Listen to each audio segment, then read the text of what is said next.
Ce programme vous est présenté par l'association évangélique Compassion, une œuvre missionnaire fondée en 1978 par les missionnaires Samuel et Dorothée Atzakordzian, un couple qui exerce son ministère dans une trentaine de pays du monde. Ils sont évangélistes depuis plus de 40 ans et organisent de grandes campagnes d'évangélisation, des séminaires et conventions chrétiennes très appréciées par tous. L'évangélisation en plein air fait partie du ministère de Samuel Atzakordzian. Il tient aussi des séminaires d'enseignement pour les pasteurs, pendant lesquels il traite d'importants sujets pour leur ministère, tels que les qualifications requises pour servir Dieu, le discernement spirituel, le retour soudain de notre Seigneur et bien d'autres thèmes actuels, une véritable source de bénédiction et d'enrichissement pour eux. Dorothée Atzakordzian est également utilisée par le Seigneur dans les séminaires spécialement organisés pour les épouses des serviteurs de Dieu, ainsi que pour les femmes en général, pendant lesquels elle leur enseigne à grandir dans la connaissance de Dieu, à connaître leur rôle dans le foyer et dans l'Église, et pendant lesquels elle les exhorte à se laisser, elles aussi, utilisées par lui, selon le plan de Dieu pour elles. Les conventions chrétiennes de renouvellement spirituel qu'ils organisent avec leurs collaborateurs depuis de nombreuses années, aussi bien en France qu'ailleurs, sont une véritable bénédiction. De nombreux assistants sont fortifiés dans leur foi et jouissent de la sainte présence de Dieu. De nombreux malades sont alors guéris par le Seigneur et plusieurs personnes ont accepté Jésus-Christ dans leur vie comme Sauveur et Seigneur. Samuel et Dorothée Atzakordzian écrivent aussi des livres et brochures d'approfondissement dans la foi chrétienne. Plusieurs d'entre eux sont traduits en d'autres langues. Le plus connu d'entre eux est « Le pardon, une puissance qui libère ». Ils éditent aussi de nombreuses cassettes, audio, vidéo, des CD et DVD de leurs conventions, séminaires et campagnes d'évangélisation disponibles en tout temps à leur bureau.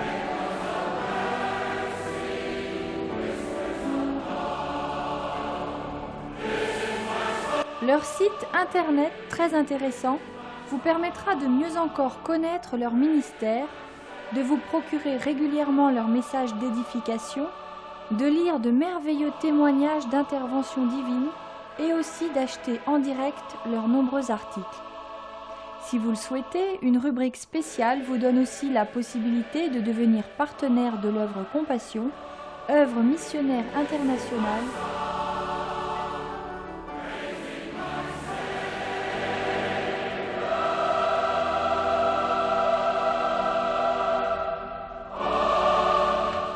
Nous souhaitons maintenant que vous soyez richement bénis par ce programme.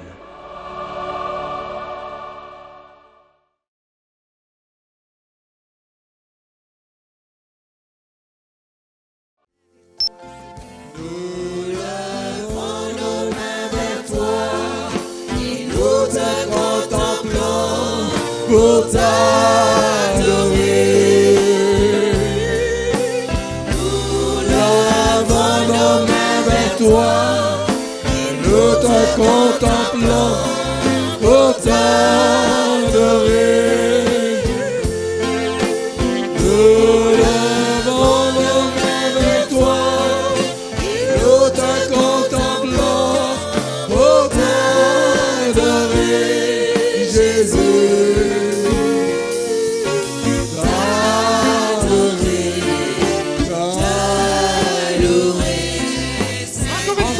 Nous levons nos mains vers toi. Amen. Nous levons nos mains vers toi. Alléluia. Nous te contemplons pour t'adorer. Nous levons nos mains vers toi. Et nous te contemplons pour t'adorer.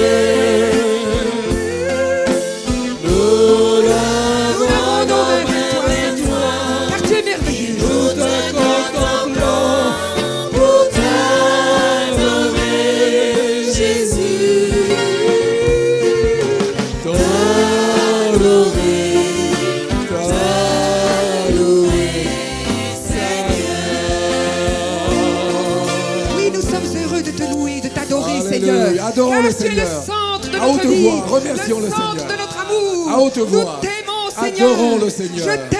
Dis-lui ton Toute amour. ma vie t'est consacrée, Dis-lui ta Seigneur. reconnaissance. Et je ne veux vivre que pour Alléluia. toi et que par toi. Gloire et qu'à à cause de ton toi, nom, je vis. Seigneur. Et je vivrai Oh, éternellement. merveilleux Éternellement dans ta Sauveur. gloire. Parce que tu vis. Alléluia. Nous vivrons aussi avec Viens toi. adorer le Toujours, Seigneur. Toujours. Gloire toujours. à ton Alléluia. nom. Toujours nous vivrons Oh, avec le Seigneur, louange. le roi de notre vie. Viens Si adorer nous lui le avons consacré Seigneur. notre vie, nous vivrons Oh, toujours alléluia. avec lui. Toujours avec lui. Merveilleux Oh, Sauveur. merci Seigneur. Qu'il est bon Alléluia, d'être dans la Jésus. présence du Alléluia, Seigneur. Seigneur. Viens Gloire à toi. adorer le Oh Seigneur. oui, adorons le Seigneur. Alléluia. Adorons-le. En esprit et en Ce vérité. que nous ferons pendant l'éternité Alléluia. avec les anges Merci, et les archanges, Seigneur. les séraphins. Alléluia. Tout le ciel entier l'adore. Alléluia. Jour et nuit, et nous aussi. Alors nous Merci, sommes heureux de le faire ce Seigneur. soir, ce matin ici. Alléluia. Ici déjà, dans sa présence. Merci Seigneur. Adorer le Seigneur. Viens adorer le Seigneur. Et que ton cœur soit comme un océan d'amour. Oh, viens adorer le Seigneur. Tous ensemble. Viens adorer le Seigneur. Viens adorer le Seigneur. Et que ton cœur soit comme un océan d'amour. Oh, viens adorer le Seigneur. Continuons. Laissons-nous porter par cet Viens océan d'amour. adorer le Seigneur. L'amour pour le Seigneur. Viens adorer le Seigneur. Et que ton cœur soit comme un océan d'amour. Oh, viens adorer le Seigneur. Continuons. Alléluia. Nous t'adorons Seigneur. Viens adorer le Seigneur. Nous sommes dans la présence. Viens adorer le Seigneur. Et que ton cœur soit comme un océan d'amour. Oh, viens adorer le Seigneur. Continuons. Alléluia. Viens exalter le Seigneur. Viens exalter le Seigneur. Viens exalter le Seigneur. Et que ton cœur soit comme un océan d'amour. Oh, viens exalter le Seigneur. Viens louer le Seigneur. Oh, viens louer le Seigneur. Oh, viens louer le Seigneur. Et que ton cœur soit comme un océan d'amour. Oh, viens louer le Seigneur. Viens adorer le Seigneur. Viens adorer le Seigneur. Et que ton cœur soit comme un océan d'amour. Oh, viens adorer le Seigneur. Nous t'adorons, Seigneur. Nous élevons nos cœurs vers Nous toi. t'adorons. Yoli à la cité, à la Nous bourre, à la vie. t'exaltons. Peuple de Dieu, adore ton Dieu. Digne Oh, l'agneau.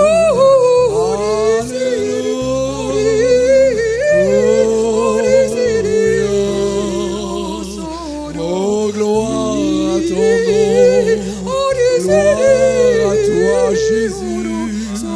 Gloire à toi, agneau de Dieu.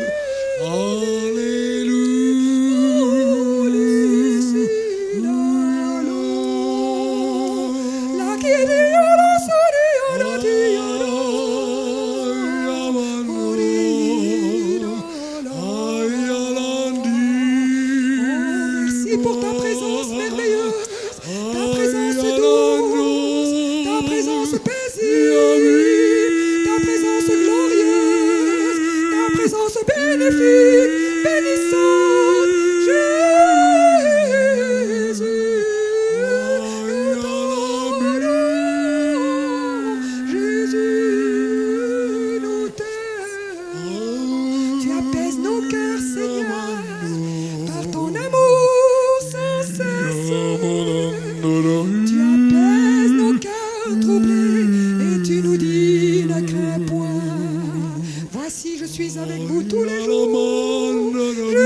fin du monde, je serai avec vous.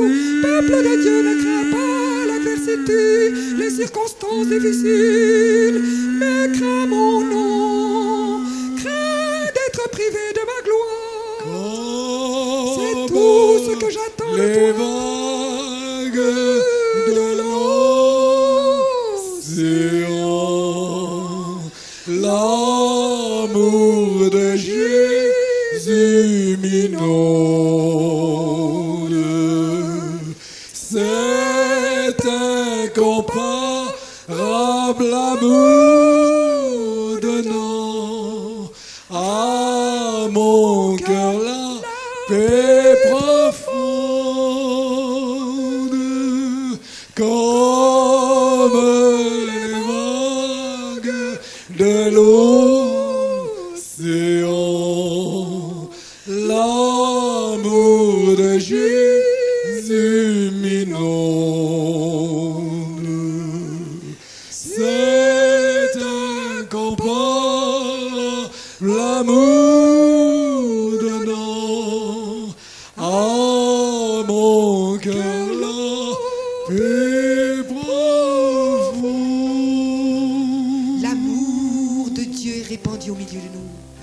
Comme les vagues d'un océan, il passe au-dessus de nous, il remplit nos cœurs, il apaise les cœurs troublés, il encourage ceux qui sont découragés,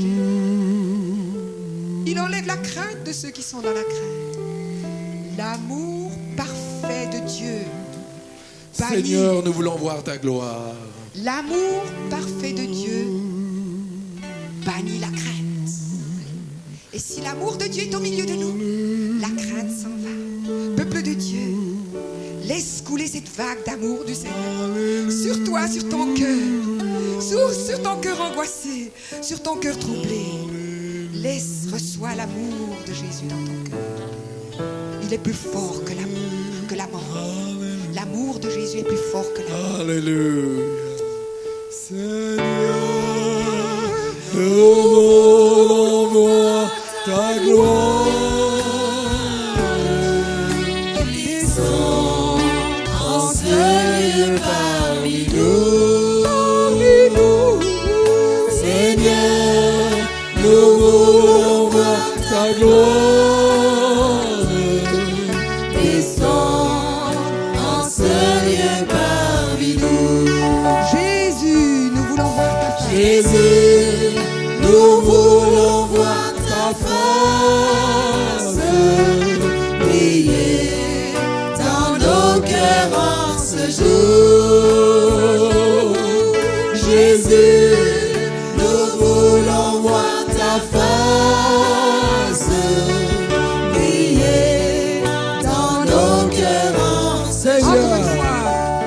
Encore une fois de tout notre cœur. Seigneur, nous voulons voir ta gloire. Descends en ce lieu parmi nous. Seigneur, nous voulons voir ta gloire. Descends en ce lieu parmi nous. Jésus, nous voulons voir ta face. Jésus, Nous voulons voir ta face. briller dans nos cœurs en ce jour. Jésus, nous voulons voir ta face briller dans nos cœurs en ce Seigneur, comme une prière. Nous voulons voir ta gloire descendre en ce lieu parmi nous. Seigneur, nous voulons voir ta face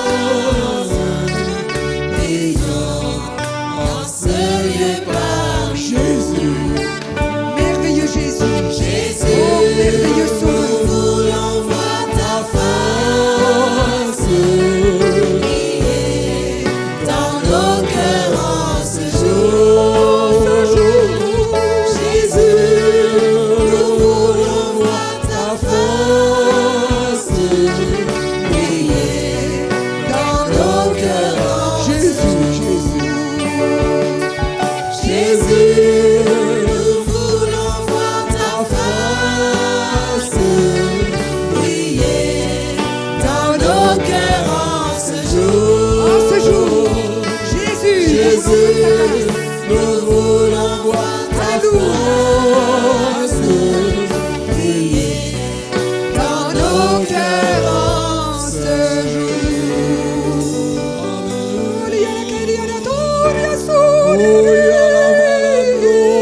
Peuple de Dieu, chante la gloire de Dieu. Le trésor des chants, des psaumes, des cantiques. Gloire à ton Dieu. Gloire à l'agneau, gloire à l'agneau, gloire. Allez, nous nous tenons en sa présence. Nous nous tenons dans la présence de Dieu. Alléluia. Nous En sa présence. Et je sais qu'il y a des anges tout autour. Tout autour. Et levons nos mains.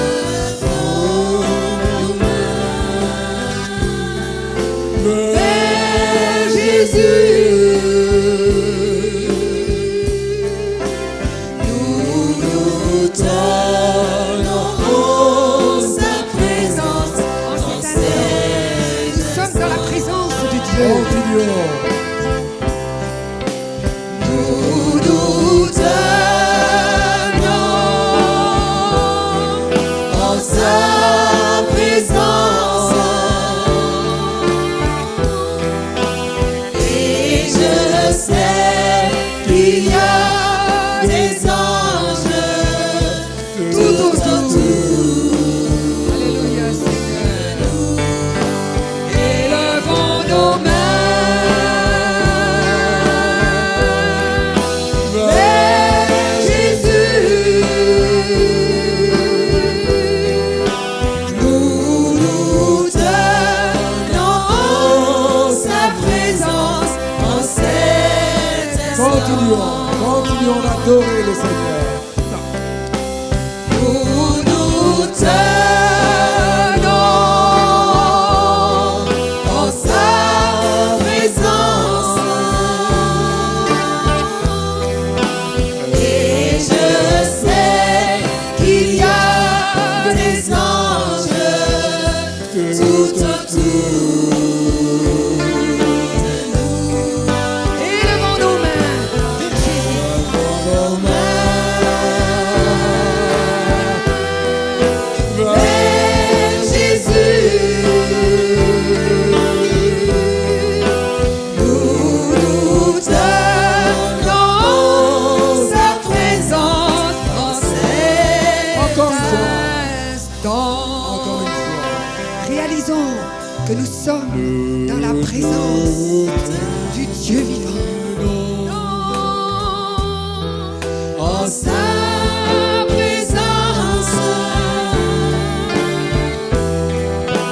Et je sais qu'il y a des anges tout autour. Élevons nos mains vers Jésus. Nous nous tenons en sa présence en cet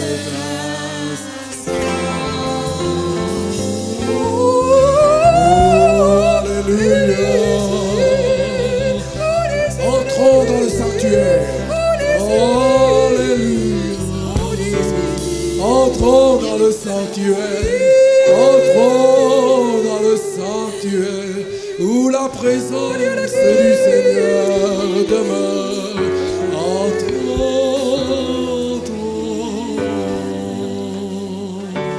Nous sommes environnés d'une nuée d'anges qui regardent et qui admirent le peuple de Dieu racheté par le sang de l'agneau.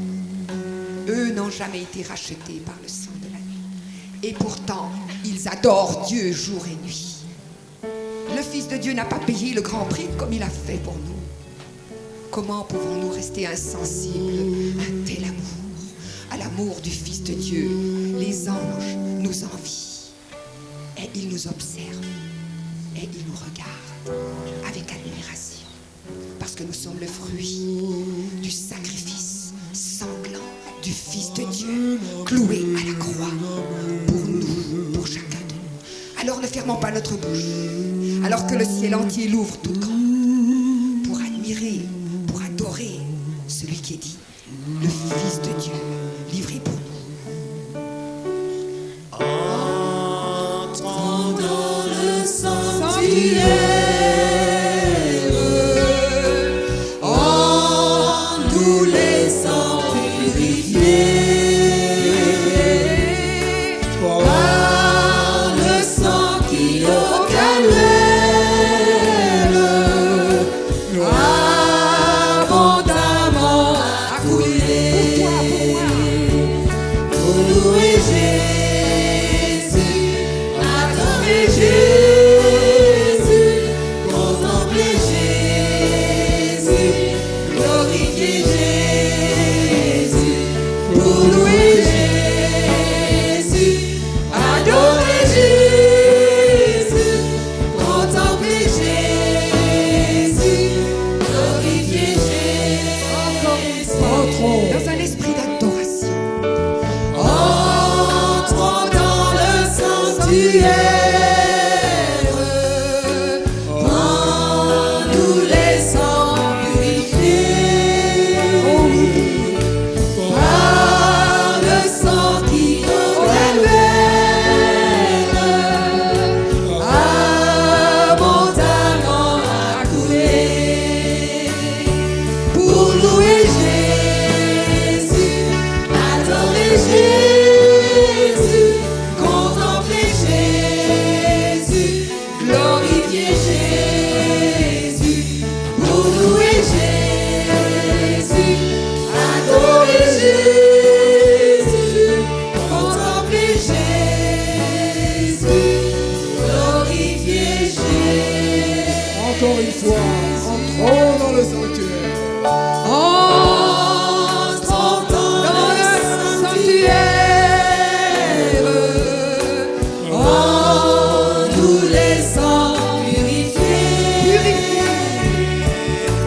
par le sang qui au calvaire abondamment a coulé.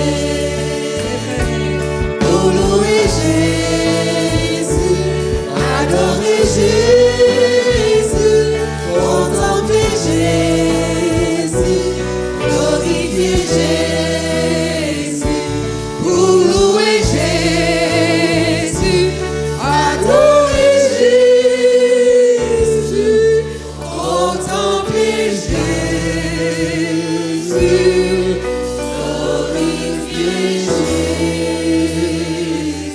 peuple de Dieu, nous allons lever les mains vers Précieux celui Jésus, vers précieux celui Jésus. qui s'est donné pour nous. Alléluia. Et nous allons le glorifier un petit instant. Chacun pour lui-même. Nous allons lui dire, Seigneur, combien tu es merveilleux. Merci d'avoir donné ta précieuse vie pour moi.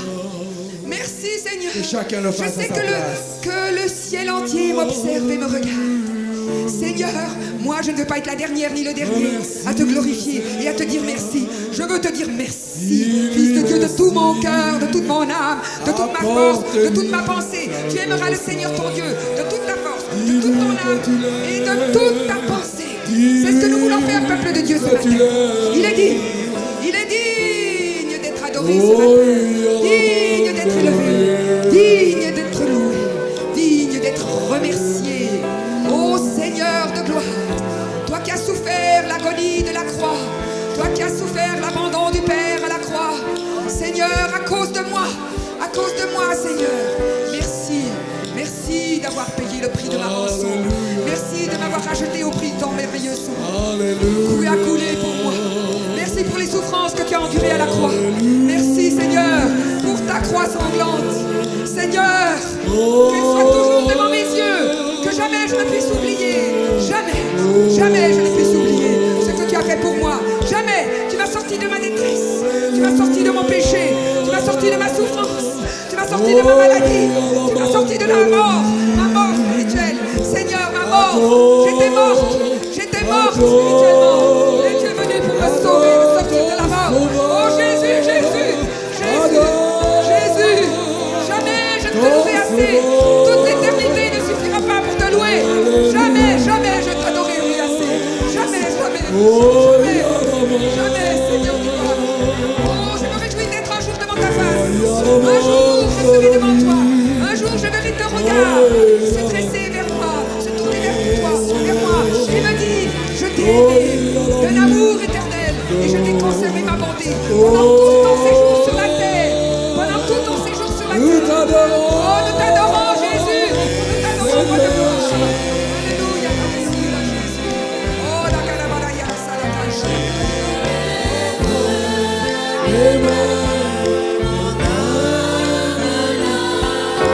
Louange de ton nom, précieux Jésus, Précieux Jésus.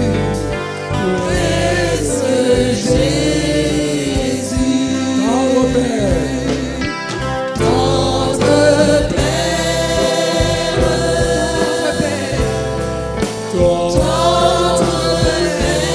tu m'as aimé, tu as donné ton fils pour moi. tu as fait de nous Tu as fait de moi ton enfant.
Écoutez, c'est comme une pensée très forte qui m'est venue.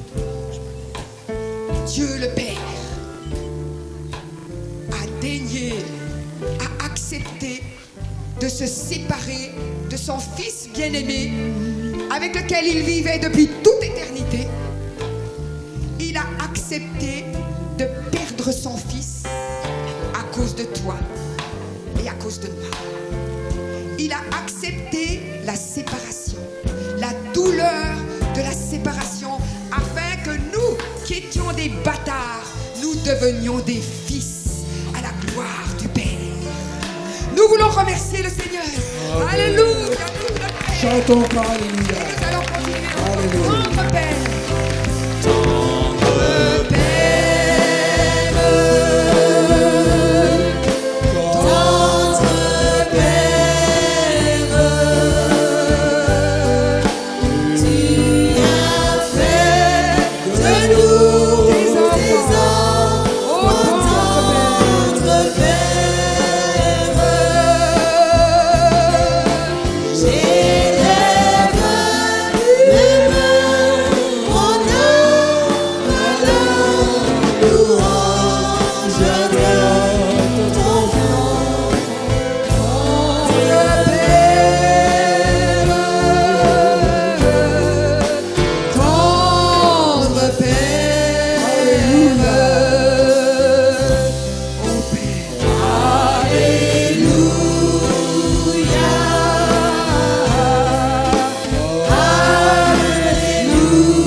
Doit être un baume et une consolation pour nos cœurs affligés, n'est-ce pas vrai?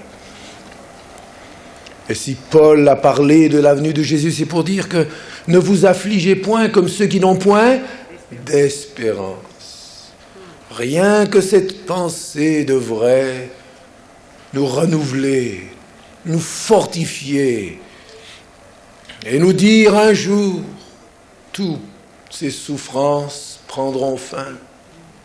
Un jour, il essuiera les larmes de nos yeux.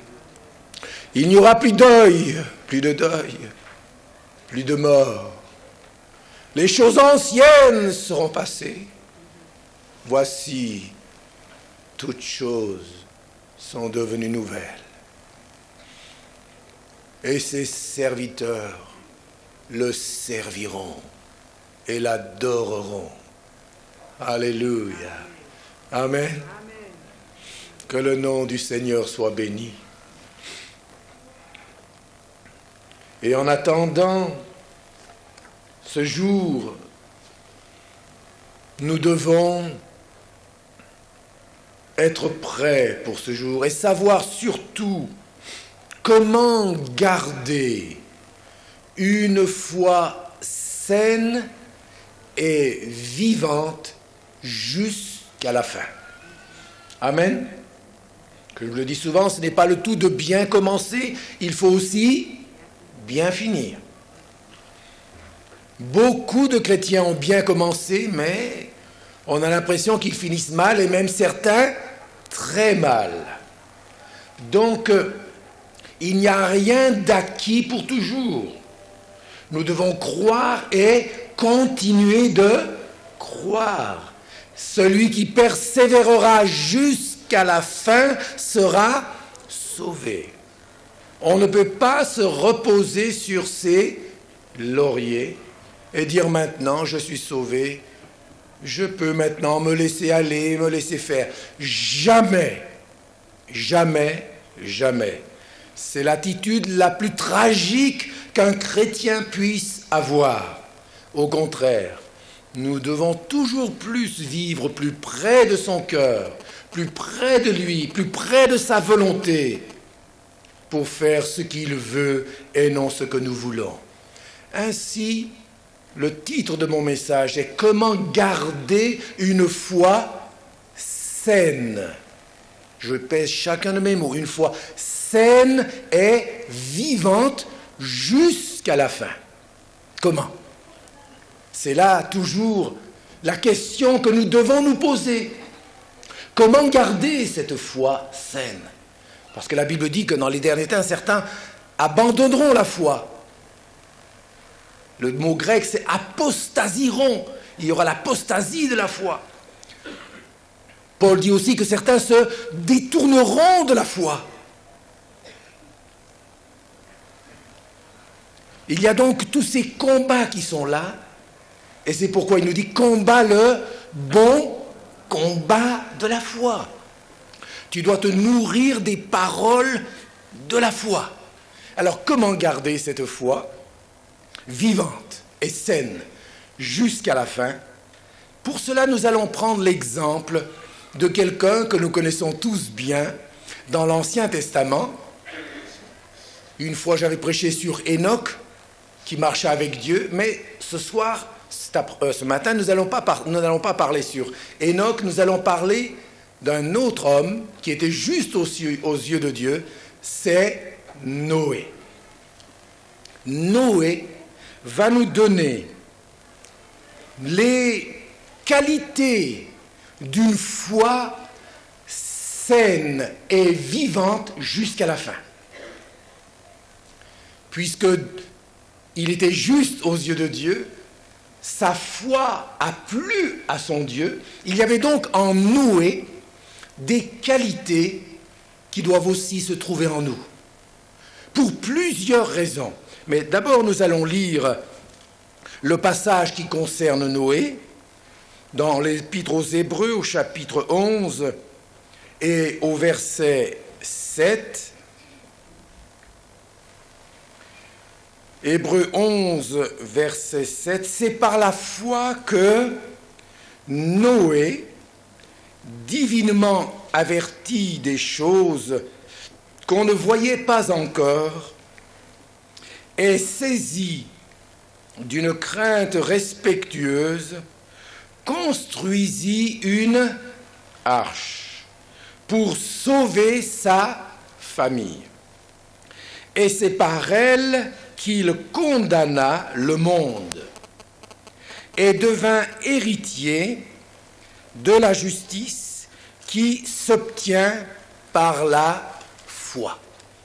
Un autre passage dans Genèse, cette fois, où nous avons un peu le récit de la vie de Noé, mais juste quelques versets, on ne va pas tout lire parce que c'est Genèse 6, 7 et 8, toute l'histoire de Noé avec le déluge et la construction de l'arche, mais voir le contexte dans lequel Noé vivait, c'est très important. Comme ces choses sont loin de nous, on se demande si les choses étaient comme aujourd'hui. Eh bien, lisons Genèse, chapitre 6, à partir du verset 5, par exemple. Il est dit « L'Éternel vit que la méchanceté des hommes était grande sur la terre, et que toutes les pensées de leur cœur se portaient chaque jour uniquement vers le mal. » Vous vous rendez compte ? Chaque jour, uniquement vers le mal, la pensée des hommes. L'Éternel se repentit d'avoir fait l'homme sur la terre, et il fut affligé en son cœur. L'Éternel dit « J'exterminerai de la face de la terre l'homme que j'ai créé, depuis l'homme jusqu'au bétail, aux reptiles et aux oiseaux du ciel, car je me repens de les avoir faits. » Mais Noé trouva grâce aux yeux de l'Éternel. Voici la postérité de Noé. Noé était un homme juste et intègre dans son temps. Noé marchait avec Dieu, et comme avec Enoch. Noé engendra 3 fils, Sem, Cam et Japheth. La terre était corrompue devant Dieu. Devant Dieu. Devant les hommes n'avaient pas l'impression que la terre était corrompue. À nos yeux, on a l'impression que tout va bien. Aux yeux des hommes, on a l'impression que tout va bien. Mais devant Dieu, la terre était corrompue devant Dieu. Elle était pleine de violence. Est-ce que ces choses n'existent pas aujourd'hui, la violence? La violence. Dieu regarda la terre. Et voici, elle était corrompue. Voyez-vous, encore une fois. Et quelle était cette corruption? Car toute chair avait corrompu sa voie sur la terre. C'était donc cette corruption morale. L'impureté et tous ces péchés qui sont liés à la chair étaient là. Et tout cela engendrait la violence. Et ne vivons-nous pas un temps pareil, mes amis? Et cependant, Noé trouva grâce aux yeux de Dieu.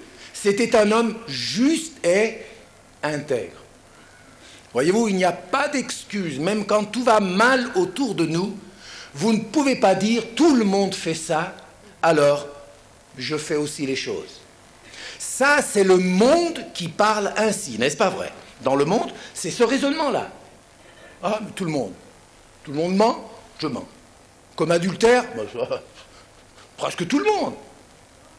Même à partir du plus haut, des plus grands. Alors, donc, je vois, il n'y a pas de mal, voyez-vous? Donc, ce raisonnement est là dans le monde. Mais quand ce raisonnement vient dans l'Église, n'est-ce pas tragique? Quand l'Église a l'empreinte du monde, ça, c'est une tragédie. Et devant Dieu, il n'y a aucune excuse pour dire, voilà, le monde est là, c'est trop fort, c'est trop, je suis trop influencé. Ces excuses-là ne marchent pas. Noé était un des seuls, n'est-ce pas vrai? Juste. Il était là parce qu'il marchait avec Dieu. Il pouvait résister à toutes ces choses. Amen. Non seulement il pouvait résister, mais il n'en avait pas envie. On a l'impression que c'est toujours qu'on doit résister contre ces choses, comme si, voyez-vous, on en avait envie, qu'on ne doit pas les faire. Oh, je ne veux pas les faire, non, mais j'en ai envie, mais c'est pas ça. Un vrai chrétien, c'est pas ça. Quand on est vraiment né de nouveau, on a d'autres envies. Il y a des tentations, il y a des combats, d'accord? Mais, fondamentalement, écoutez-moi bien, quand on est né de nouveau, on a d'autres envies, on a d'autres désirs. Amen. Et ces choses qui sont dans le monde n'ont plus d'attrait pour nous.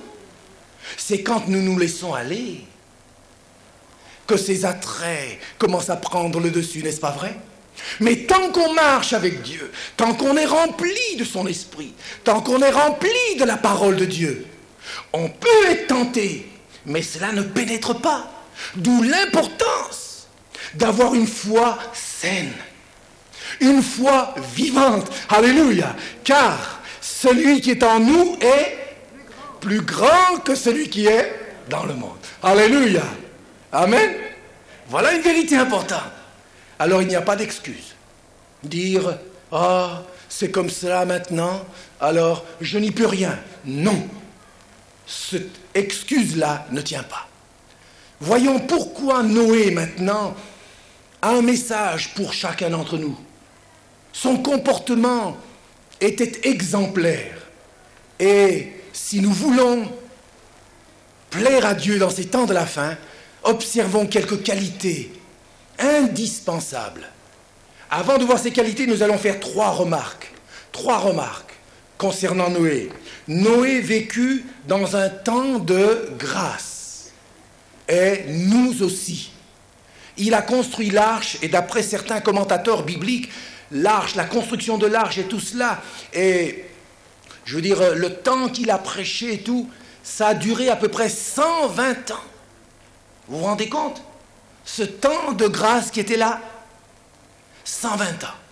Et nous aussi, Nous sommes dans un temps de grâce. Amen. Mais nous ne devons pas abuser de cette grâce. Il y avait un temps de grâce du temps de Noé, comme il y a un temps de grâce aujourd'hui. Une deuxième remarque, Noé travailla dans une période de terrible apostasie.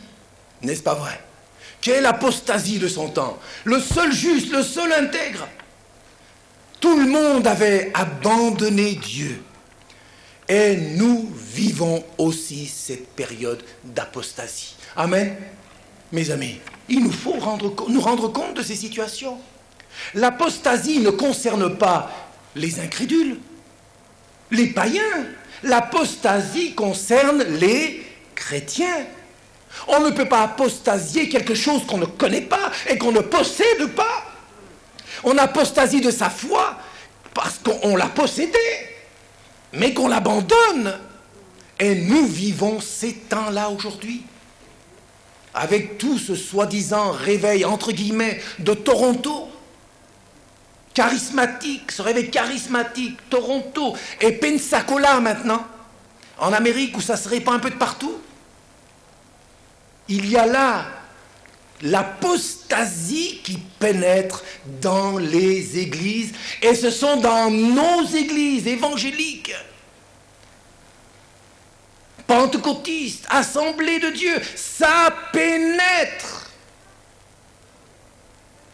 Et Noé vivait en ce temps-là, et nous aussi, nous vivons ce temps-là. Noé a tenu ferme. Nous devons aussi tenir ferme. Amen.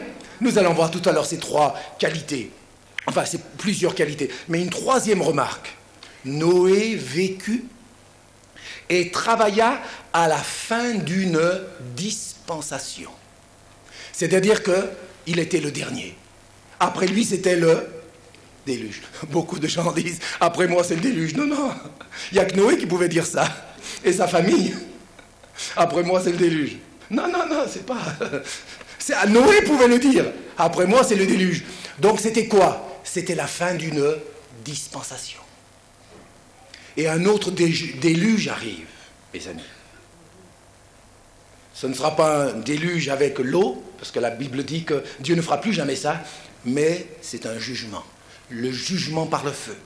Le jugement vient sur notre humanité rebelle et pécheresse et incrédule. Et nous vivons cette fin de dispensation. Amen. Nous sommes donc dans la même situation que Noé. Il a vécu une fin de dispensation. Et nous aussi, nous vivons la fin. Le Seigneur est proche, l'apostasie est là. Et bientôt nous serons enlevés. Et après l'enlèvement, c'est la grande tribulation qui commence sur la terre, pendant 7 ans. N'est-ce pas vrai? Alors nous vivons ces temps-là. Donc le message de Noé est un message extrêmement important. Comment a-t-il fait pour être agréable à Dieu? Alors comment garder une foi saine et vivante? Première qualité que j'ai notée ici, Noé était capable d'entendre la voix de Dieu au milieu de toutes les autres voix contradictoires et pleines de confusion. Amen. Voilà. Noé, il nous est dit quand on lit, Noé entendit la voix de Dieu et obéit à ce que Dieu lui avait ordonné. Noé obéit à ce que Dieu lui avait dit. Autrement dit, c'était un homme qui était capable d'entendre la voix de Dieu au milieu de tout ce brouhaha et de toute cette confusion dans laquelle il vivait. Il en est de même pour nous aujourd'hui. Nous devons être comme Noé, capables d'entendre sa voix, qui nous parle avec certitude, au milieu de toute la confusion actuelle. Que de chrétiens aujourd'hui sont dans la confusion, n'est-ce pas vrai? Que de chrétiens sont dans la confusion. Ce n'est pas normal. Ce n'est pas la volonté de Dieu que nous soyons dans la confusion. Que les païens du temps de Noé sont dans la confusion. Oh non, moi je ne suis pas d'accord, moi c'est ceci, moi c'est cela, on devrait faire ceci, on devrait faire cela. Qu'ils pensent comme cela.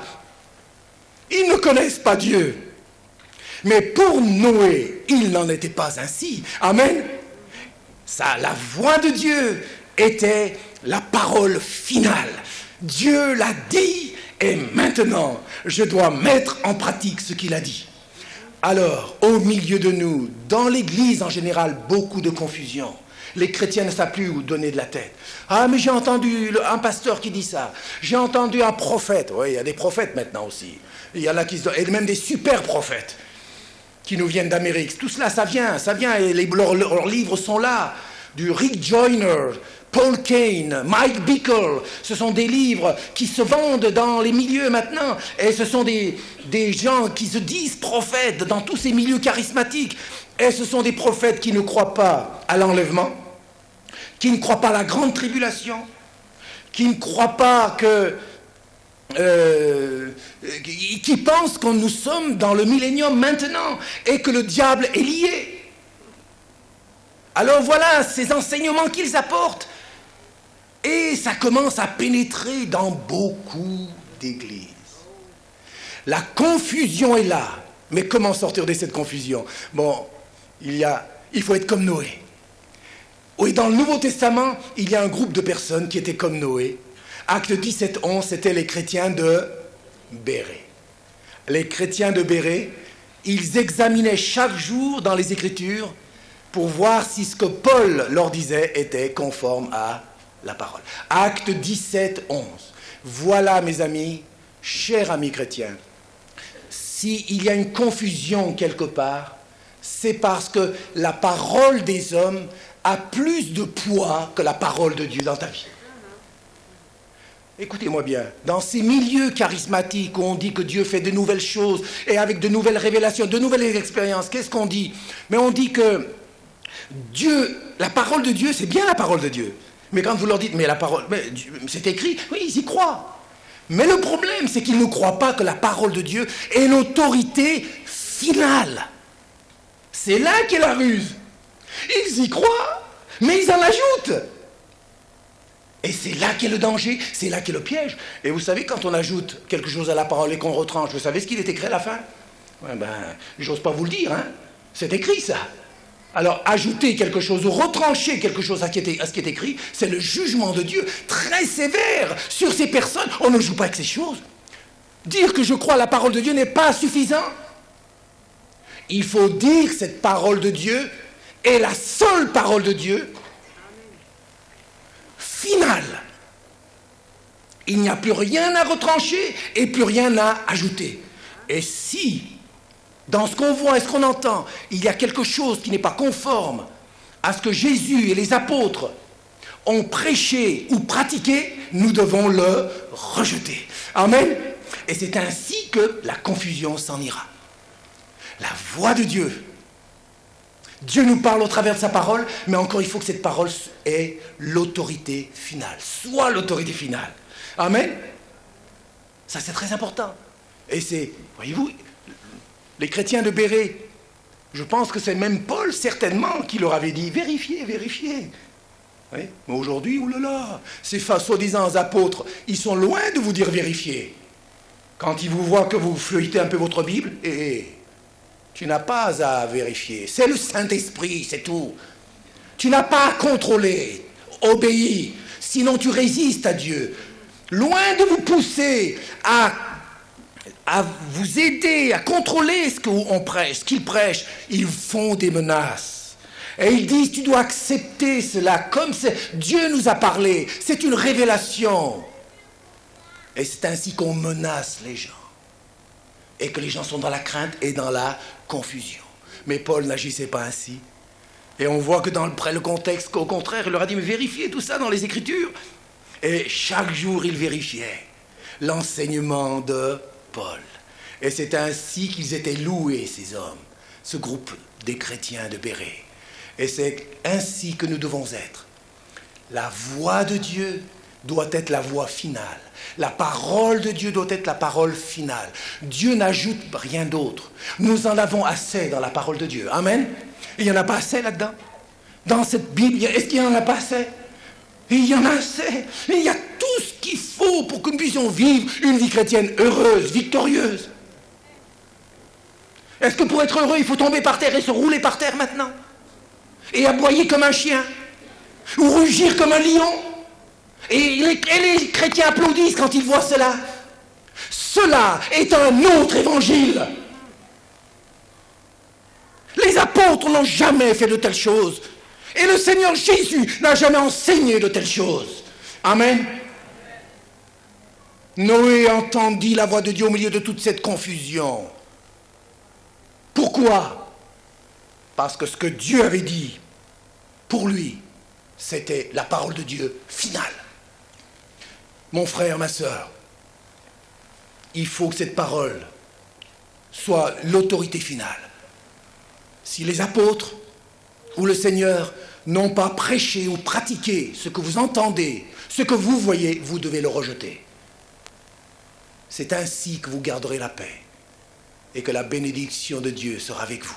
Amen. C'est ainsi que vous aurez une foi saine et vivante. C'est ainsi que vous garderez une foi saine et vivante, dans la parole de Dieu seulement, et non dans les hommes. Amen. Voilà, première qualité. Tu dois être un chrétien de béret. Alors, ce n'est pas normal que tu sois dans la confusion. La parole de Dieu a la réponse à toutes tes confusions. Amen. Et quand tu lis, dis oui Seigneur, tu l'as dit, je le crois, un point c'est tout. Au lieu de dire ah oui mais il y a à qui l'autre? Ah bon, il y a une autre autorité en dehors de celle-là maintenant? Ah mais il y a un autre livre. Ah bon, il y a un autre livre. Ah oui, alors tu ajoutes encore autre chose à la Bible. Mais on fait comme dans les autres religions, qui ont leur Bible, entre guillemets, et puis qui y croient. On fait exactement comme eux. C'est là le piège et la séduction des derniers temps. Détruire l'autorité finale de la parole de Dieu. Dieu a-t-il réellement dit? Voilà où nous en sommes. L'inspiration du diable.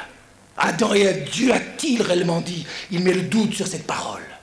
Faisons bien attention, mes amis. Cette parole, il faut la prendre au sérieux. Vous ne pouvez pas prendre de la Bible ce qui vous arrange et faire ce que vous voulez avec cette Bible. C'est la parole de Dieu. C'est elle qui un jour vous jugera. Vous ne pouvez pas faire ce que vous voulez. Je ne peux pas faire ce que je veux avec cette parole. Vous ne pouvez pas. Mais si vous prenez Dieu au mot simplement, comme Noé, comme Enoch, comme tous les hommes de Dieu, la confusion s'en ira. Et voilà, la paix de Dieu inondera vos cœurs et vos pensées en Jésus-Christ. Amen. Alléluia. Une deuxième qualité maintenant. Noé a obéi à la voix de Dieu. Mais tout à l'heure, il a entendu. Maintenant, il a obéi à la voix de Dieu, bien qu'elle soit contraire apparemment à la raison humaine. Amen. Voilà un autre point important de la qualité de la foi de Noé. Il obéit à la voix de Dieu bien que ce soit contraire. Comment? Il aurait pu dire, mais une arche? Mais jamais quelqu'un n'a construit une arche. Un déluge?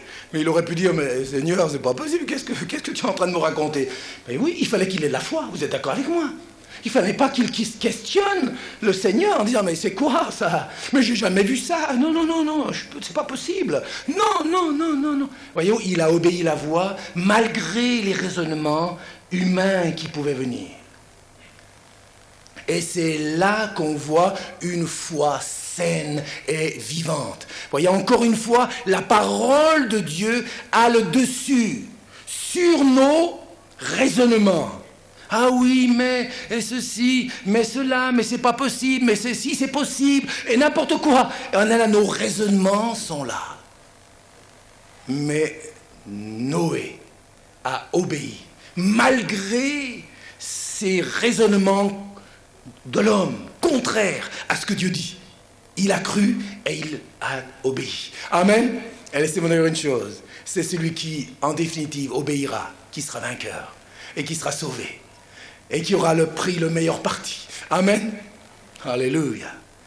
Il obéit. Et pour Jésus a bien dit, au sujet de Jésus on dit, il y eut de nouveau à cause de ces paroles, division parmi les Juifs. Plusieurs d'entre eux disaient, il a un démon, il est fou. Pourquoi l'écoutez-vous? Voyez-vous, même les paroles de Jésus scandalisaient les gens. Leur raisonnement. Qu'est-ce que c'est que ça? Mais voyez-vous, mais ça n'a pas de sens ce qu'il dit. Les uns croyaient. Et les autres disaient, il a un démon. Qu'est-ce que vous dites? Jamais on n'a entendu de telles choses. C'est pas possible. Et plusieurs se retiraient de lui. Mais il annonçait la parole de Dieu. C'était une foi saine, une foi authentique, une foi vraie. Amen. Et même de Paul, on a dit, comme il parlait pour sa justification dans Actes 26, 24, Festus dit à haute voix, « Tu es fou, Paul, ton grand savoir te fait déraisonner. » Et lui répond, « Je ne suis pas fou, Festus. Puisse tout le monde être comme moi. Je ne suis pas fou. » Voyez-vous, le message que Paul annonçait semblait une folie à la sagesse humaine, au raisonnement humain. C'est le prix que nous devons payer pour avoir une foi saine et vivante dans ces temps de la fin. Amen. Si Dieu l'a dit, obéis, même si c'est contraire au raisonnement humain. Mais il faut que ce soit Dieu qui l'ait dit, pas n'importe qui, pas Pierre ou Paul, mais que ce soit Dieu, conforme à sa parole. Attache-toi à cette parole. Alléluia. Tu passeras peut-être justement pour quelqu'un de fou, quelqu'un d'étroit. C'est ce qu'on nous accuse dans ces milieux maintenant. Et vous n'êtes pas ouvert au Saint-Esprit. Voyez, voilà. On veut vous culpabiliser comme ça. Vous n'êtes pas ouvert, comme vous étiez étriqué. Vous résistez au Saint-Esprit. Voilà les accusations. Et malheureusement, il y a beaucoup de chrétiens qui se laissent influencer par de telles accusations. Et acceptent ces choses comme cela parce qu'ils sont dans la confusion. Mais tu n'as plus à être dans la confusion. Il obéit à cette parole malgré tous ces raisonnements contraires. Dieu l'a dit, je le crois. Même si ça semble contraire, peu importe, je m'attache à cette parole. Je serai critiqué, je serai rejeté, je serai calomnié. On l'a fait à Jésus, pourquoi ne le ferait-on pas à vous-même? Écoutez-moi bien, il y a toujours une parole, moi, qui me console. Si Jésus qui était parfait, on l'a critiqué, à combien de plus forte raison nous, qui sommes imparfaits, seront critiqués, n'est-ce pas vrai? Et le disciple n'est pas plus que son maître. S'ils ont rejeté le maître, ils vous rejetteront aussi. S'ils ont haï le maître, ils vous haïront aussi. N'est-ce pas vrai? Alors nous devons suivre ce chemin. Une foi saine, c'est une foi qui obéit. Même s'il y a un raisonnement des pensées contraires humaines, Dieu a le dernier mot. Et c'est en définitive lui qui dira le dernier mot de l'histoire de l'humanité. Amen. Un jour, il dira, ça suffit.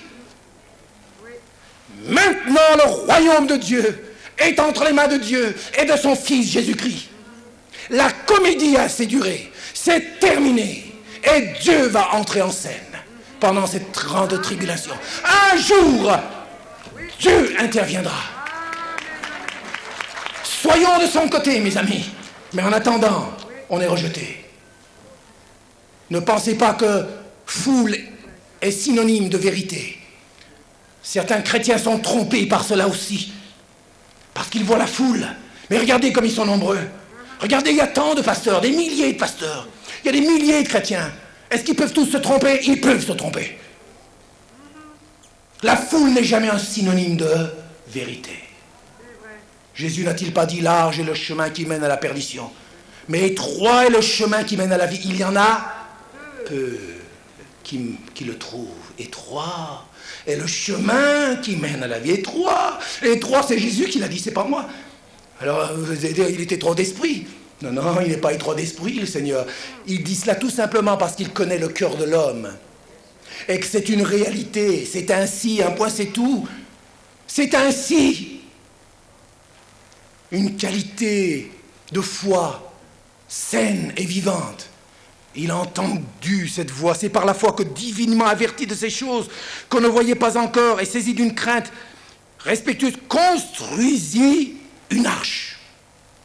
Il se mit en action, même si tout semblait contraire. Croyons ce que Dieu dit, obéissons et acceptons les conséquences d'être rejetés avec notre Seigneur. Mais si nous avons la croix ici-bas, nous aurons la couronne là-haut. Alléluia. Certains veulent la couronne ici-bas, mais il n'y aura pas de couronne. Ils veulent la couronne... oui. Ils veulent la couronne ici-bas, mais ils n'auront rien du tout. Là-haut, ils auront la désapprobation. Mais si tu acceptes la croix ici-bas, tu auras la couronne là-haut. Amen. Troisième qualité maintenant. Noé était prêt à faire la volonté de Dieu, même s'il fallait être le seul à obéir. Vous avez remarqué? Tu es seul avec les membres de sa famille. Et il était pratiquement seul. Alors voyez-vous une autre qualité maintenant d'une foi saine, vivante. Il était prêt à faire la volonté de Dieu, même s'il fallait être le seul à obéir. Voilà. Et aujourd'hui, comme je le dis, beaucoup, voilà, suivent la foule. Ah, c'est certainement vrai. Non, mes amis. J'avais lu une fois cette pensée. Il n'y a qu'un poisson vivant qui remonte à contre-courant. Il n'y a qu'un poisson vivant qui peut remonter le courant. Vous êtes d'accord avec moi? Les autres, s'ils sont morts, ça se laisse aller. Et beaucoup se laissent aller, on se laisse aller. Mais il n'y a qu'un poisson vivant qui peut aller à contre-courant de la multitude, de la foule. Et Jésus, les apôtres, n'étaient-ils pas à contre-courant? Vous êtes d'accord avec moi? Combien ont fini martyrs? Combien ont fini dans la gueule des lions? Et aujourd'hui, ce sont les chrétiens qui font les lions. Quelle ironie! Quelle folie!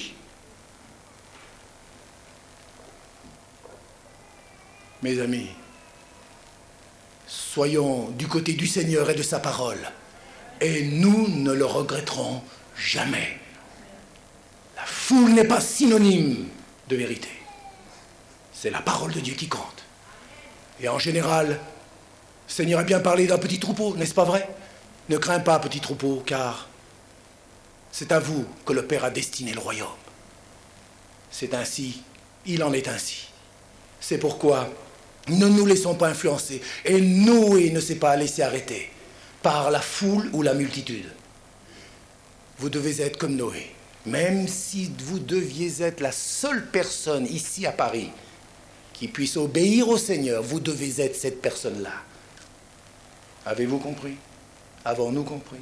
Dans chacune de vos villes, si vous deviez être la seule personne qui puisse tenir ferme à la parole, vous devez être cette personne-là.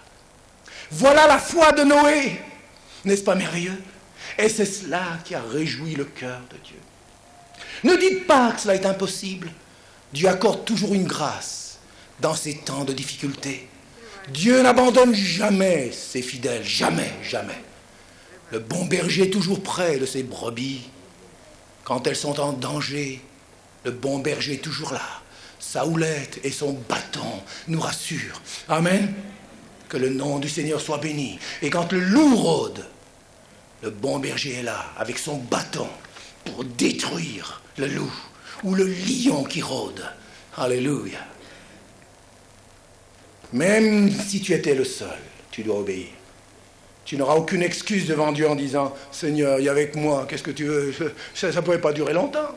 Et puis alors quand on est seul, on pense toujours qu'on n'est pas dans la vérité. C'est pas vrai. On se dit, mais alors les autres, on est les seuls à être dans la vérité, alors c'est quoi? Oui, toutes ces pensées nous traversent. Mais Noé a certainement dû penser à cela, vous êtes d'accord avec moi? Certainement, il a dû se dire, moi alors, pendant qu'il était en train de faire son arche, certainement que des pensées terribles lui traversaient la tête aussi, il était comme nous. Mais Seigneur, est-ce que c'est vrai? Ce que tu me racontes, regarde tous ces moqueurs qui sont là. Tous ceux-là, ils sont tous dans l'erreur, et puis il n'y a que moi.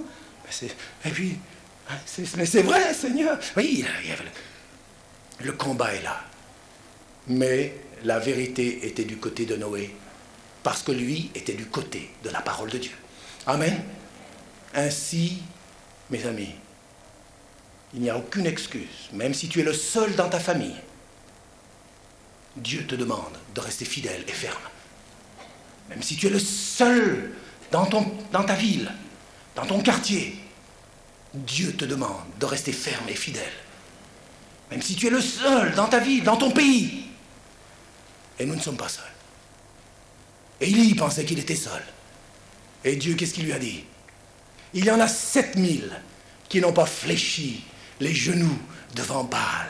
Alléluia. On pense qu'on est seul, mais on n'est pas les seuls. Alléluia. Mais le diable veut nous faire croire que nous sommes seuls. Et parfois nous sommes désespérément seuls. Mais nous ne sommes pas seuls. Car ceux qui sont avec nous sont en plus grand nombre que ceux qui sont contre nous. Alléluia. Gloire au Seigneur. Alors, il n'y a plus d'excuses. Noé était seul et il a tenu ferme. Et dans ces temps de la fin, beaucoup de chrétiens fidèles expérimentent cette solitude. Mais alors c'est quoi? On est seul, on se sent seul. Partout où nous allons, nous entendons cela. Même de la bouche de certains pasteurs. Même des pasteurs qui nous disent, mais on est seul. Combien complètement déviés. Complètement, on est seul. Non seulement seul, mais encore on se moque de nous. On nous méprise, on nous critique, on nous rejette. Noé est passé par là. Et il a tenu ferme. Tenons ferme. Amen. Alléluia. Amen. Quatrième qualité, Noé était décidé à persévérer malgré les oppositions et les découragements. Là encore, nous devons tenir ferme. Et quelles que soient les oppositions, les calomnies, nous devons persévérer. La persévérance est importante. Amen. La persévérance. Si quelqu'un met la main à la charrue, il ne doit plus jamais regarder en arrière. Si tu as mis la main à la charrue, maintenant va jusqu'au bout. Quels que soient les découragements. Qui n'est pas découragé? Nous sommes aussi parfois découragés. Vous êtes parfois découragés. David a été découragé. Élie était découragé. Paul était découragé. Mais chaque fois, ils se sont relevés. D'une manière ou d'une autre, Dieu interviendra pour vous faire tenir debout. Amen. Il ne permettra pas que vous tombiez à terre et que vous soyez terrassés. Si vous tombez, tombez à genoux. Et c'est celui qui avance à genoux qui restera toujours debout. Alléluia. Alors Noé est passé par là. Opposition, découragement. Et il a continué. Il a continué. Il a continué. Encore jusqu'au dernier clou. Je ne sais pas comment il est cloué, mais il allait jusqu'au bout. Il est allé jusqu'au bout. Il est allé jusqu'au bout. Cinquièmement, Noé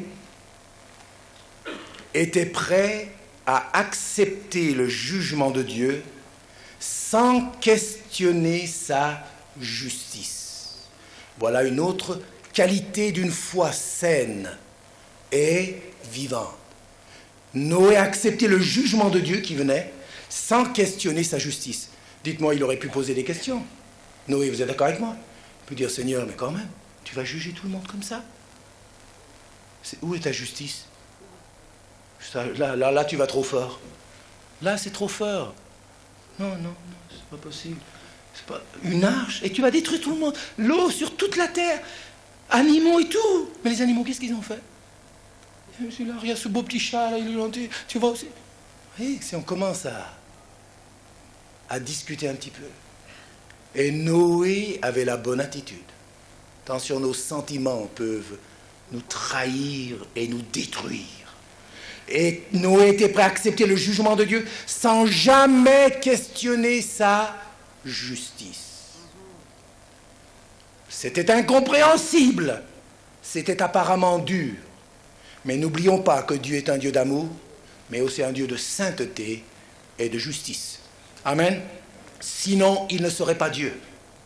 Alors une bonne chose, mes frères et sœurs, et je le prêche à moi-même, si nous voulons dans ces temps de la fin garder une foi saine, vivante, alors faites bien attention de ne pas commencer à accuser Dieu. De ne pas traiter Dieu d'injuste. Ah Seigneur, moi je ne comprends pas, non, non, je ne suis pas d'accord avec ça. Seigneur, dans telle situation là-bas, non, je ne suis pas d'accord. Je ne suis pas d'accord, non. Si vous commencez à avoir ce raisonnement, votre foi est en train de se détruire. C'est vous qui commandez, c'est vous qui essayez de prendre les choses en main. Et vous êtes en train de détruire votre propre foi. Noé a eu la bonne attitude. Dieu, je ne comprends pas. C'est terrible, mais tu es Dieu. Il n'a jamais questionné sa justice. Et voilà pourquoi il était juste et intègre et qu'il a eu l'approbation de Dieu. Mes amis, nous passerons par toutes sortes d'épreuves, d'oppositions, de contradictions, de calomnies, de bouleversements, de situations tragiques.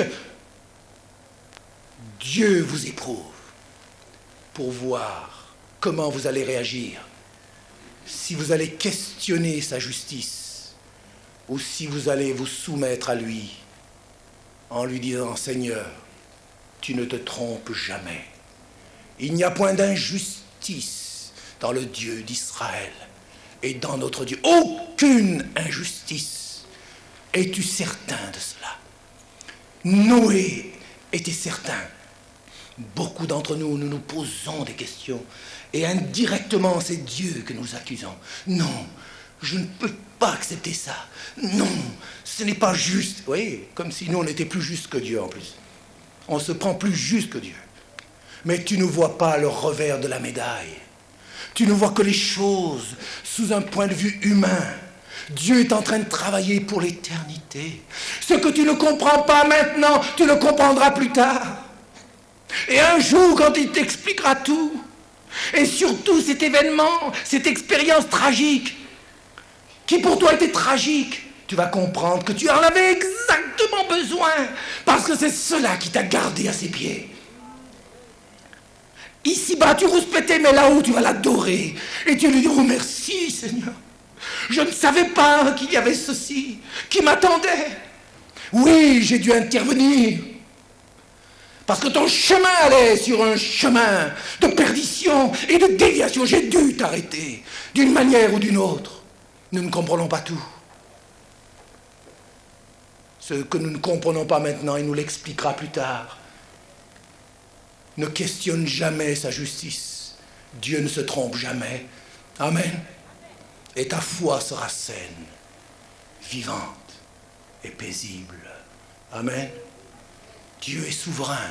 Sa souveraineté est absolue sur ta vie et sur le monde entier. Le monde entier est dans sa main. Et il utilise même le diable pour faire sa volonté. C'est pourquoi ne te laisse pas impressionner par quoi que ce soit. Dieu est souverain. Il a un plan pour ta vie. Il a un plan pour le monde. Il a un plan pour chaque chrétien. Fais confiance. Ne questionne jamais sa justice. Ce que tu ne comprends pas maintenant, tu le comprendras plus tard. Prosterne-toi et adore. Sans comprendre. Il a accepté le jugement de Dieu sans questionner sa justice. Amen. Voilà pourquoi il avait une foi saine. Expulse de ton cœur, de ton esprit, ces interrogations contre Dieu. Cela te détruira un jour. Parce que c'est toujours par une petite interrogation que ça commence. Et puis après ça augmente, ça augmente, ça augmente. Repousse cette voix du tentateur. Et réponds-lui, mon Dieu ne se trompe jamais. Mon Dieu est avec moi. Il m'aime. Quelles que soient les apparences, il m'aime et il est juste. C'est un Dieu d'une parfaite justice. Il est merveilleux. Que son nom soit béni. Amen. On a encore un petit moment. Une sixième qualité, sa foi a été testée. Sa foi a été testée. J'ai noté ici cette pensée. Il n'avait pas entendu Dieu lui parler depuis 150 jours. On voit ça dans Genèse 7, 24. Pendant 150 jours, la pluie est tombée et qu'il est entré dans l'arche et que les eaux ont commencé à baisser, il y a eu tout un temps, pendant 40 jours et 40 nuits, il a plu, mais il n'y avait pas que 40 jours et 40 nuits. Entre le temps où il est rentré, la pluie est tombée et les pluies ont baissé et qu'il ait pu sortir, et ça a pris du temps.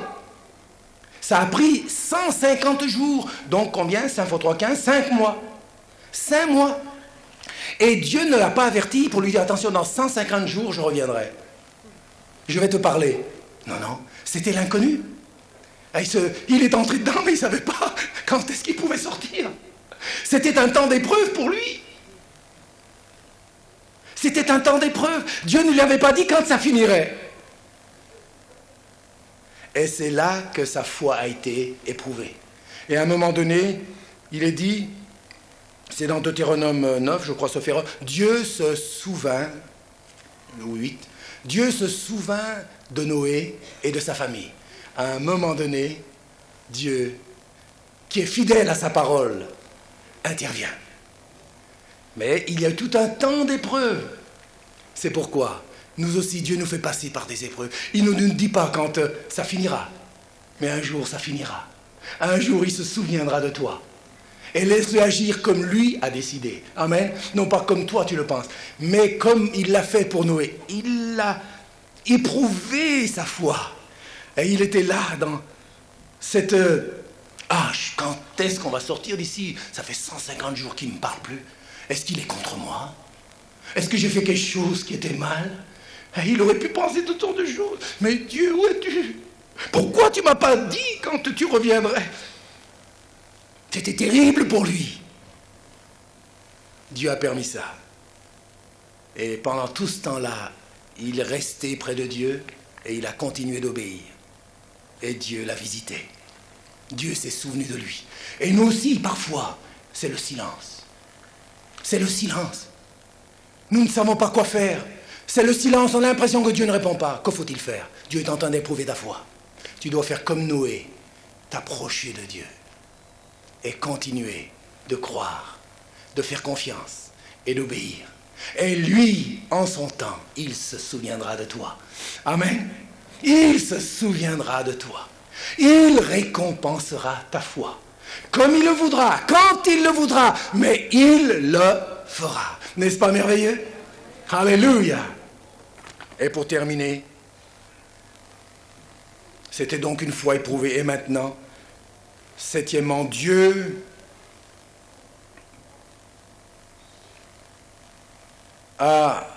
nous appelle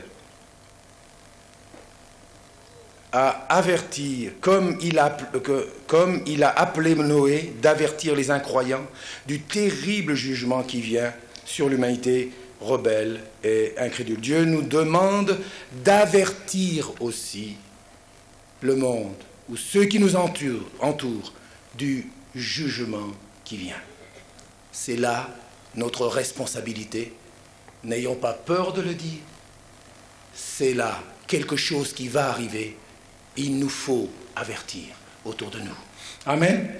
Voilà pourquoi Noé était là. C'était pour avertir. Nous aussi, avertissons. Qu'ils croient ou qu'ils ne croient pas, c'est leur problème. Mais vous devez faire votre part.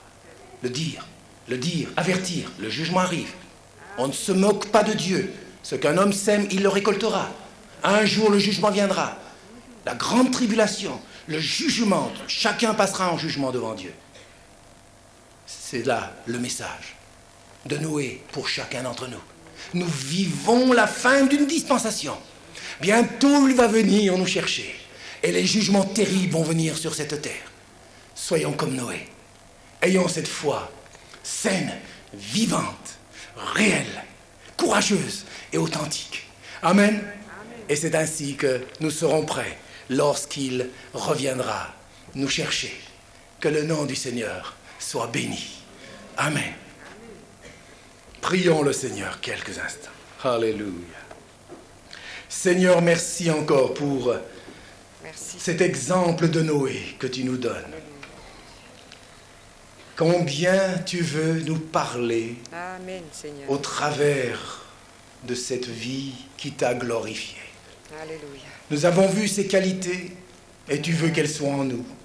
Amen. Seigneur, nous voulons nous laisser sonder par toi Gloire à toi, Seigneur. et avoir non pas une foi superficielle, Merci, Seigneur. non pas une foi qui dévie facilement, C'est vrai, Seigneur. mais une foi saine, vivante, testée, éprouvée par le feu, Amen. et qui ne s'attache qu'à ta parole et non à des expériences humaines, ou à des philosophies humaines, ou à une religion humaine, mais une foi fondée sur la seule parole de Dieu, qui demeure éternellement et qui un jour jugera tous les hommes. C'est vrai. Puissions-nous avoir cette foi, ce courage, Alléluia. cette détermination, et que nous puissions avertir les autres, même s'ils se moquent, du jugement qui vient. Merci Seigneur, trouve-nous fidèles, trouve-nous chaque jour fidèles, pour que nous soyons prêts pour le grand jour. À toi nos vies, dès maintenant et à jamais. Amen. Amen. Amen. Restons encore dans le recueillement quelques Amen. instants. Alléluia. Alléluia. Pendant Merci, que Samuel Seigneur. prêchait, le Saint-Esprit, le Seigneur a mis sur mon cœur Gloire. ces paroles de sagesse. Peuple de Dieu, je voudrais qu'en ces temps de la fin, tu retrouves un de mes dons que tu as beaucoup négligé, celui du discernement spirituel. Tu pratiques beaucoup d'autres dons, de mes dons, mais celui-là, tu l'as négligé et je voudrais que tu le reprennes. Et c'est lui qui te sauvera Amen.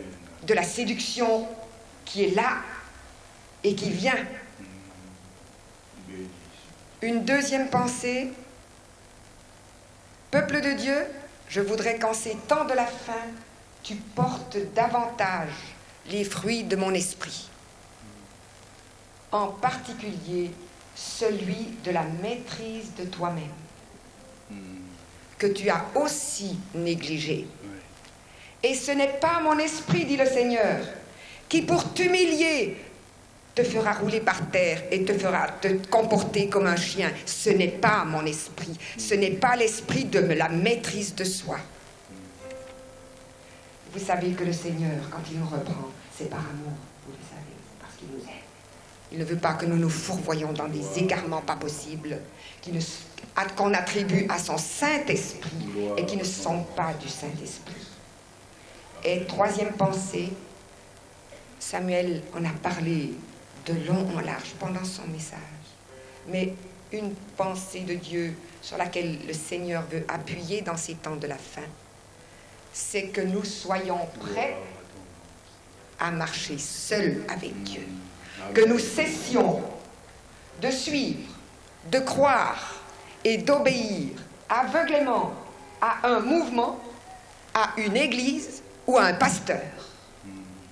Que nous cessions cela, parce que les hommes peuvent se tromper. Seul le Seigneur ne se trompe pas. Gloire à ton nom. Et quatrièmement, le Seigneur, en ces temps de la fin, nous envoie des difficultés, des problèmes, toutes sortes de choses. Pourquoi? Pour tester notre fidélité à son égard. Nous sommes le peuple de Dieu et parce qu'il nous aime, il nous teste aussi pour voir notre fidélité à son égard, notre amour à son égard. Alors je propose que nous nous levions dans la présence de Dieu et que nous lui demandions de nous purifier Le cri de mon âme de toute pensée mauvaise, s'élève de vers toute toi. attitude mauvaise, Alléluia. de tous nos égarements, Le cri de de toute mon âme. influence mauvaise. Merci. Que le Seigneur puisse nous purifier Gloire à ton nom. de tout ce qui serait venu souiller notre esprit, de toute mauvaise ouverture. Seigneur, nous voici devant toi. Merci, Seigneur. Après ce message, Seigneur, tu nous demandes de prendre des décisions importantes. Tu ne parles pas pour rien dire, tu parles parce que tu nous aimes et tu ne veux pas que nous nous égarions dans des chemins de travers. Merci pour ce message. Merci, Seigneur, pour tes avertissements. Merci pour ta présence au milieu de nous. Alléluia. Merci.